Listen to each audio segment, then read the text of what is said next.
Wireless connectivity has been advancing substantially year after year, and three key examples of wireless connectivity that we'll be discussing are wireless fidelity, or Wi-Fi for short, Bluetooth, and cellular. Wi-Fi has become extremely common, with it being the standard for wireless network connectivity for various devices.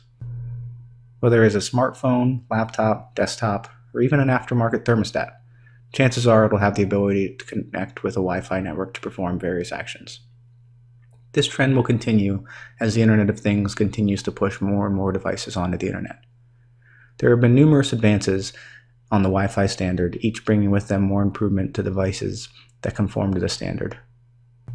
It has even become so common for Wi-Fi networks that not only enterprises and small to medium businesses have them, but even cities are creating citywide Wi-Fi networks for devices to connect for various purposes. Bluetooth is another type of connectivity that has obtained a very broad adoption level. It is focused more on device-level connectivity, with much shorter range than Wi-Fi and maxes out at about 50 feet between Bluetooth-connected devices. It is typically used to connect devices to each other for device-to-device communication, like Bluetooth keyboards, mice, earpieces, etc. And as with Wi-Fi, there are various versions of the Bluetooth protocol that exist. Cellular wireless connectivity has been around for the longest of the three, and is used to provide cellular phone service.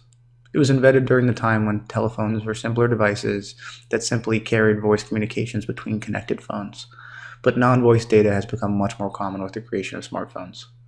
As with Wi-Fi and Bluetooth, there are multiple cellular standards that exist today, with the Global System for Mobile Communications, or GSM for short, being the largest and widespread adoption.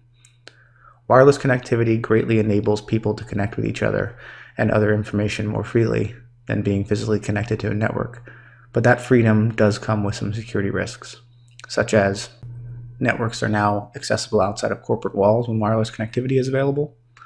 The introduction of wireless networks introduced a new type of attack, where someone didn't have to physically gain access to your building anymore to gain access to your network.